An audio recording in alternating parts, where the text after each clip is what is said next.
Welcome back, Focus Daily TV. We're in here once again. Hit that like button, subscribe, support the channel. Hashtag Focus Daily TV. Today, we're going to wrap up this amendment series with the 15th Amendment. With the 15th Amendment, all the authority that we had as the indigenous people of this land, as the children of God, was officially eradicated. In came the foreigners, and all of a sudden they began to delegate how this land would operate and how things would move forward into the world that we live in today. Once again, with the 13th Amendment, they crucified us, they criminalized us. With the 14th Amendment, they resurrected themselves into our position. And with the 15th Amendment, they completely took whatever authority that we had left at that time. So, as usual, we're going to get into a short video. I like to react to the information to keep it simple. I've tried to make it as easy to understand as possible, being that this is a complex situation. Let's go. 15th Amendment, y'all.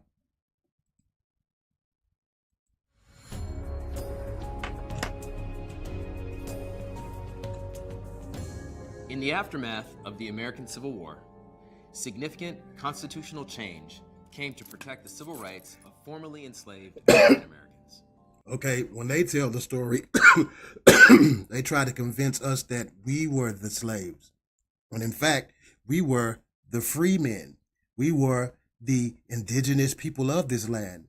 They arrived on these shores as criminals and slaves, and shortly thereafter, in the late 1800s, it was a complete change, like Trading Places, that movie. The 13th Amendment to the U.S. Constitution abolished slavery in the United States. The Senate passed the 13th Amendment on April 8, 1864, a full year before the end.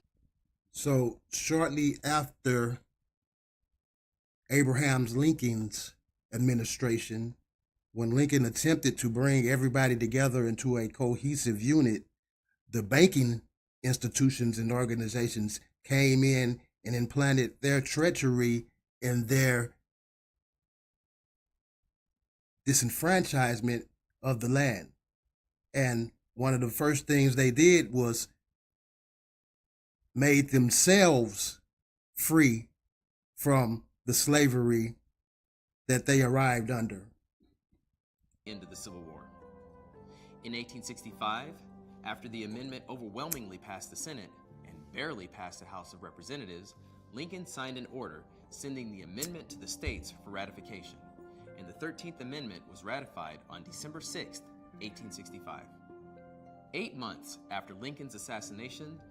So, shortly after Lincoln attempted to bring everyone together, he was assassinated because he was attempting to prevent this nationwide, worldwide banking system from being initiated. That was the key to his assassination. Prevent the bankers refuse to give up their quest for dominance and to bring in this new fiat system. So Lincoln got assassinated. Slavery in the United States was finally legally abolished. The 14th Amendment addressed what citizenship meant in the United States. First, it granted citizenship to formerly enslaved people, declaring that all persons born... See, we have to change our whole understanding of history. The words have been rearranged and made confusing so that we would no longer have an inkling or a remembrance of who we once formerly were. So the 14th Amendment allowed the foreigners to become official citizens in the land that we had authority over, which shortly after came the 15th, which granted them legal authority as far as judiciary, executive, and legislative systems are concerned. or naturalized in the United States were citizens of both the United States and the state in which that person resided. So the foreigners became citizens. Us as black men here from America, African Americans, so-called African Americans, we were the indigenous people of this land. We are the children of God. We are the people that the Bible speaks of. The Bible speaks of all of this that I'm explaining. You just have to open it up and read and get familiar with the truth, because all have been deceived. Second, the amendment prohibited states from depriving any citizen the benefits of citizenship without due process or equal protection of the law. See, there it is. It allowed the foreigners to become citizens unimpeded. Third, it redefined representation for states, overturning the 3/5 compromise of the Constitution. The number of representatives a state would get would be based on all the people in the state, excluding untaxed. Here on Focus Daily TV, we speak about biblical prophecy, and we do it by presenting history as we know it, but explaining the truth of the matter to remove the deception and open up your eyes. Hit that like button, subscribe, support the channel, Focus Daily TV, hashtag Focus Daily TV. Let's continue. Indians. However, let me go back a little states bit. deny including untaxed Indians. However, turning the 3/5 compromise of the Constitution, the number of representatives a state would get would be based on all the people in the state, excluding untaxed Indians. However, see, that's that deep code. Before we were classified as black, Negro, this and that, we were classified as Indians. Check out the Dawes roll. So those untaxed Indians were actually the owners of this land that was given to us as a birthright from God himself. They excluded their authority and brought in the foreign invasion, the king of Babylon. However, if states denied any male in the state 21 years or older from voting, that state would risk. Let me run that back a little bit. In the House of Representatives. The number of representatives a state would get would be based on all the people in the state, excluding untaxed Indians. However, if states denied any male in the state 21 years or older from voting, that state would risk losing representation in the House of Representatives. Fourth, the 14th Amendment banned Confederate officials from holding elected office, though Congress excused Confederate war debt. Thaddeus Stevens, a notable leader for the Radical Republicans, helped to draft this legislation, which was sent to the states for ratification in 1866 and was ratified in 1868. Proposed in 1869 and ratified. So, what actually is occurring here is a Holocaust, the greatest Holocaust known to man, the Holocaust of the children of God, the indigenous people of this land, so-called African Americans. I like to call them Afro-Americans.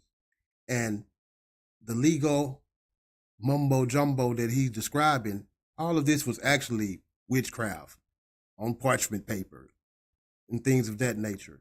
And the purpose of this spell was to put us to sleep, to make us nobodies, to take our authority and place themselves into our position. Ratified in 1870, the 15th Amendment granted African American men the right to vote. According to this amendment, the right to vote shall not be denied or abridged by the United States or by any state. I don't think that it says African American in the Constitution itself. That's part of the great deception, convincing us that we are from Africa, one, and that we were once slaves, two, and the most important of all, that this land is not truly and actually ours. We had a whole complex civilization when they arrived here. We already was driving cars, electricity, and this and that. Once they seen that, they immediately began to plot in order to take over. And then they brought in these amendments. On account of race, color, or previous condition of servitude. Ironically, Congress excluded women's suffrage, and women would not gain the right to vote until 1920. Congress intended the See, the thing about the Bible is it's not a religion. If it's similar to anything, it's similar to the true government of this land. And biblically, the Bible speaks of how women were not allowed to participate within the Sanhedrin. They were just meant to listen and support their men. So the way they explain it throughout history is women were not allowed to vote. Foreigners were not allowed within the temple either. But due to these amendments, foreigners were given so-called citizenship, and once this 15th arrived, permission to have authority or say so over what occurs in this land. Reconstruction amendments to ensure the civil rights of the formerly enslaved. Nevertheless, Southern states continued to restrict the rights of African Americans, particularly after Reconstruction ended in 1877. Southern white legislators created laws that placed conditions on voting outside the scope of the 15th Amendment, while groups like the Ku Klux Klan and the Knights of the White Camellia. Remember, he himself said that Indians were excluded. It's all coming together. Used terrorism and violence to intimidate African Americans. Let me run it back. Going to the polls. To intimidate us from asserting our true authority over this land. That's how you got to listen to this. Restrict the rights of African Americans, particularly after Reconstruction ended in 1877.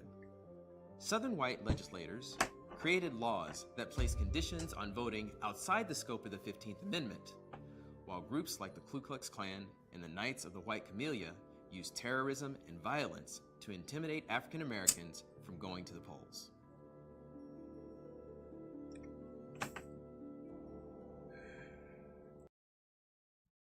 Well, there we have it, folks. Another episode of Focus Daily TV. Just continue to keep coming, and it become clearer and clearer. And if you just arrived, go back and watch previous videos so you can understand exactly what I'm talking about when I say biblical prophecy. But until the next time, we out.